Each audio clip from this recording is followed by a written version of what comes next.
Friends, welcome to சுபார்ட்ஸ். இன்றைக்கி நம்ம பார்க்க போகிறது பார்ட் 2 வீடியோ. ஃபர்ஸ்ட் வீடியோ நான் போட்டிருக்கேன். இது செகண்ட் வந்து நம்ம ஸ்லீவ் பார்ட் வந்து டிசைன் எப்படி பண்ணலான்னு சொல்லி பார்ப்போம்.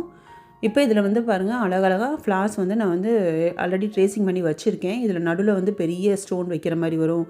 கீழே வந்து 2 லைன் ஜரி மட்டும் தான் வரும், வேறு எந்த டிசைன் வராது. ஆக்சுவலி இது வங்கி டிசைன் மாதிரி வரும். ஓகேவா? வங்கி மாடலில் நமக்கு வந்து இது ஒரு ஸ்லீவில் நடு பாட்டில் வரும். ஸோ இதுக்கு என்ன நம்ம ஃபஸ்ட்டு பண்ண போகிறோம் அப்படின்னா, இது பாருங்கள், அழகாக ஒரு ஜர்கான் ஸ்டோன் எடுத்திருக்கேன் க்ரீன் கலரில். இந்த ஸ்டோன் பார்த்தோம்னா கண்டிப்பாக ஒரு 1.25 சென்டிமீட்டர் மாதிரி இருக்குங்க. நல்லா ஒரு பெருசாகவே இருக்குது. 3/4 இன்ச் மாதிரி வரும்.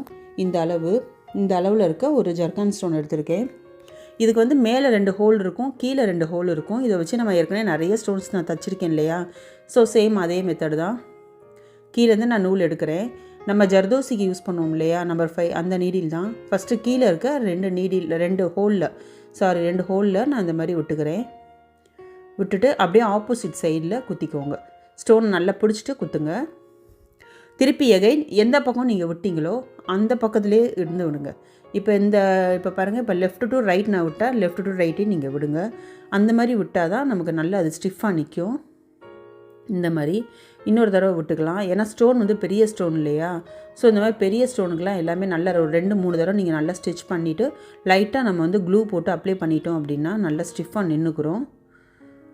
இது ஆல்ரெடி நான் ப்ரோச் ஒர்க் பண்ணுறப்ப எல்லாம் எப்படி தைக்கிறோன்னு சொல்லி உங்களுக்கு டீட்டெயிலாக சொல்லியிருக்கேன். ஸோ சேம் மெத்தடு தான், ஒன்றும் பெரிய விஷயம் கிடையாது. ஸ்டோன் மட்டும் நம்ம அசையாமல் கையில் நல்லா ஃபிங்கரில் இப்படி பிடிச்சிட்டு நீங்கள் தைங்க. இப்போ பாருங்கள், நல்லா க்ரிப்பாக பிடிச்சிருச்சு. நான் ஒரு 2 டைம்ஸ் தைச்சதுக்கப்புறம் லாஸ்ட்டு முடிச்சதுக்கப்புறம் லைட்டாக க்ளூவும் அப்ளை பண்ணிட்டீங்கன்னா இன்னும் நல்லா ஸ்டிஃபாக இருக்கும். இப்போ இதுக்கு எப்படி நாட் போடலான்னு பார்த்தா, பக்கத்தில் பாருங்கள், அடியிலேருந்து எடுத்திருக்கேன். திருப்பி இப்படி ஊசி அப்படி பாதி குத்தி கீழே 2 சுற்று சுற்றிடும் பாருங்கள். பாதி ஊசியில் கீழே 2 சுற்று சுற்றிட்டு அப்படியே விட்டுருங்க. விட்டுட்டு இப்போ இழுத்தோம்னா அந்த நீடில் வந்து நமக்கு லாக் ஆயிரும். ஓகேவா? நீடியில் பாதி குத்தி அடியில் 2 சுற்று சுற்றிட்டு அப்படியே இழுத்துடணும். அவ்வளோதாங்க. இது பாருங்கள், நல்லா ஸ்டிஃபாக நின்றுக்கிறோம். நம்ம லாக் போட்டாச்சு. இந்த மெத்தடில் தான் நம்ம பண்ணணும். இப்போ இதுக்கு சுற்றி வந்து நான் வந்து 7000 அந்த க்ளூ வந்து நான் அப்ளை பண்ணுறேன். எதுக்காக அப்படின்னா, இது சுற்றியும் ஒரு ஒயிட் கலர் ஸ்டோன், அதாவது இது வந்து கிளிப் ஸ்டோன் ஒட்ட போகிறேன். அந்த ஸ்டோன் வந்து ஒரு ஒயிட்டில் நல்ல ஒரு லீஃப் மாடலில் இருக்குது அந்த ஸ்டோன். அதை வந்து சுற்றி ஒட்ட போகிறேன். அதனால தான் இப்போ க்ளூ அப்ளை பண்ணிகிட்ருக்கேன். இந்த க்ளூ வந்து டக்குன்னு நமக்கு ட்ரை ஆயிரும். இன்னொன்று நல்லா லாங் லாஸ்ட்டாக அது பிடிச்சிருக்கும். ஸோ இதை வச்சு தான் நான் இப்போ வந்து ஒட்ட போகிறேன். பாருங்கள், ஐ ஷேப்பில் இருக்கா?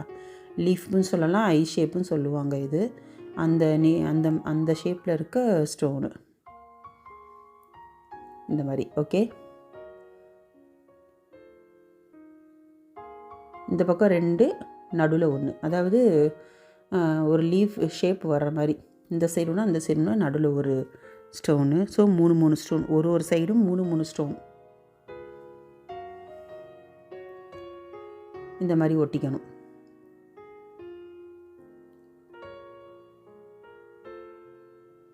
நல்லா கரெக்டாக வர்ற மாதிரி வச்சு ஒட்டிக்கோங்க.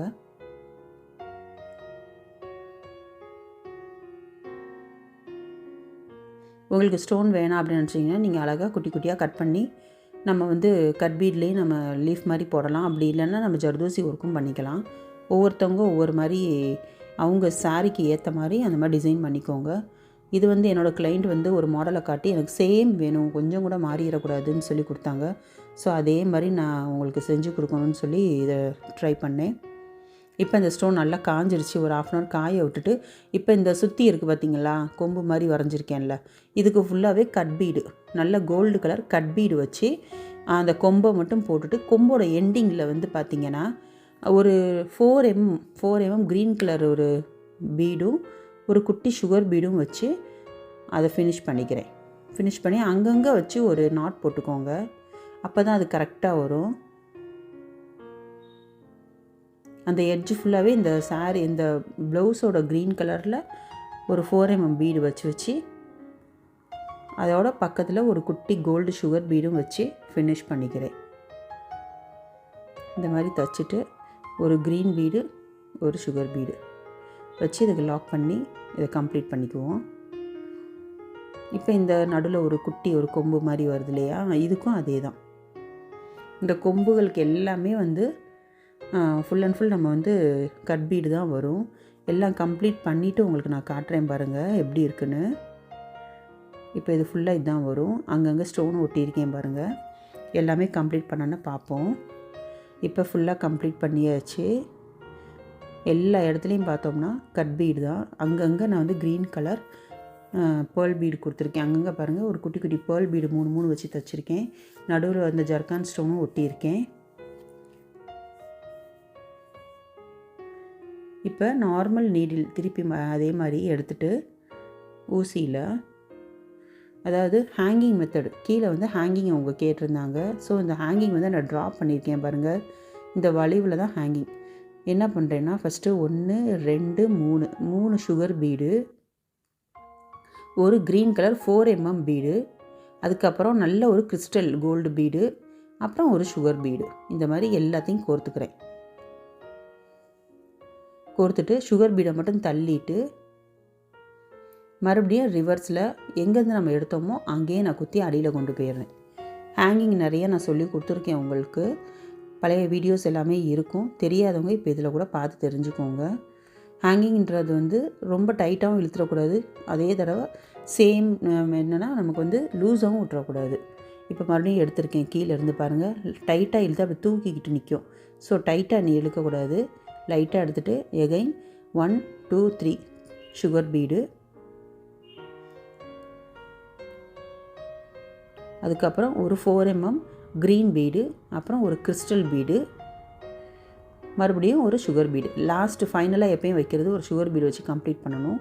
இந்த மாதிரி வச்சு இது இழுக்கிறப்ப பாருங்கள் பக்கத்து தூக்கிட்டு நிற்கிது பாருங்கள். ஸோ ரொம்ப இழுத்துடக்கூடாது. சுகர் பீடை தள்ளிவிட்டு மிச்சம் இருக்க எல்லா பீட்லேயும் அப்படியே ரிவர்ஸில் ஊசியை விட்டுட்டு அடியில் குத்தி கொண்டு போயிடணும். அவ்வளோதான். இதுதான் ஹேங்கிங் மெத்தடு.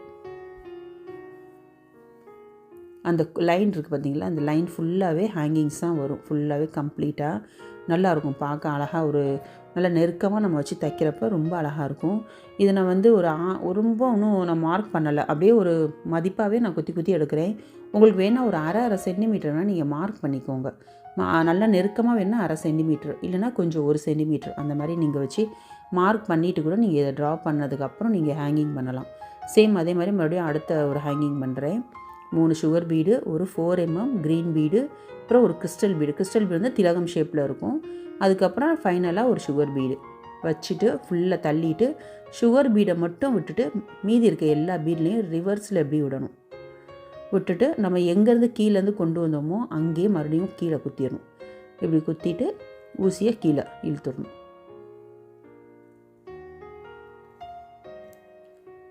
அவ்வளோதான். திருப்பி அடுத்தது பாருங்கள், இதே தான்.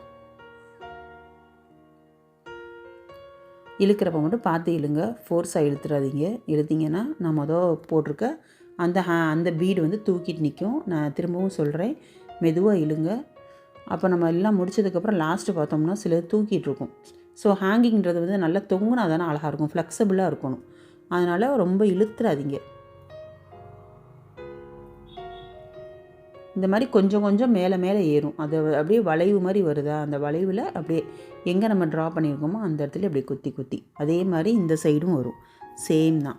ஃபுல்லாக முடிச்சுட்டு இந்த பக்கமும் முடிச்சுட்டு அந்த பக்கமும் முடிச்சுட்டு எப்படி இருக்குன்னு பாருங்கள். கம்ப்ளீட் பண்ணியாச்சு. ரொம்ப அழகான டிசைனாக வந்திருக்கு. இது ரொம்ப அழகாக இருக்குது, எனக்கு பிடிச்சிருக்கு. பேசிக்கலி உங்களுக்கும் பிடிச்சிருந்துச்சின்னா கமெண்ட்டில் பண்ணுங்கள். ஃபுல்லாக ஹேங்கிங்ஸ் பாருங்கள். இது நல்ல அழகான ஒரு வங்கி மெத்தடில் இருக்குது. நீட்டாக ஜென்யூனாக இருந்துச்சு இந்த டிசைனு. கீழே வந்து எந்த டிசைனும் கிடையாது, ஜஸ்ட் ஒரு ஜரி த்ரெட்டில் 2 லைன் மட்டும்தான் போட்டிருக்கேன். இதனுடைய ஆல்ரெடி நான் உங்களுக்கு சொல்லியிருந்தேன் இல்லையா, நெக் பார்ட் வந்து ஃபஸ்ட் பார்ட் போட்டிருந்தேன் அப்படின்னு சொல்லி. இப்போ ஃபுல் அண்ட் ஃபுல் கம்ப்ளீட் பண்ணியாச்சு. பண்ணதுக்கப்புறம் நான் உங்களுக்கு எல்லாமே காட்டுறேன் பாருங்கள். இது நெக்கு நீங்கள் பார்த்துருப்பீங்க, லாஸ்ட் வீடியோலேயே பார்த்துருப்பீங்க. பார்க்காதவங்களுக்கு இந்த வீடியோவில் அந்த லிங்க்கை நான் அட்டாச் பண்ணுறேன், நீங்கள் அதையும் செக் பண்ணி பார்த்துக்கோங்க. இது நெக்கு, பேக் நெக் ஃபுல்லாக இந்த மாதிரி மாடல்.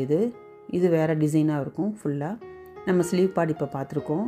இது ஒரு கை பாருங்கள், எவ்வளோ அழகாக இருக்குன்னு பாருங்கள். இது இன்னொரு கை, 2 கைக்கு சேம் டிசைன் வச்சாச்சு. அப்புறம் முன்கழுத்து. அது இந்த ப்ளவுஸ் தைச்சதுக்கப்புறம் அவுட்ஃபிட் எப்படி இருக்குன்னு பார்க்கணுன்னு ஆசையாக இருக்கா, அதுவும் நான் இதோட அட்டாச் பண்ணியிருக்கேன். பாருங்கள், வீடியோ நல்லா இருந்துச்சுன்னா லைக் பண்ணிக்கோங்க, சப்ஸ்கிரைப் பண்ணி வச்சுக்கோங்க. அடுத்தடுத்த வீடியோவில் இதே மாதிரி டிசைன் நம்ம பார்ப்போம். பாருங்கள், நல்லா இருந்துச்சுன்னா லைக் பண்ணிக்கோங்க. தேங்க்யூ.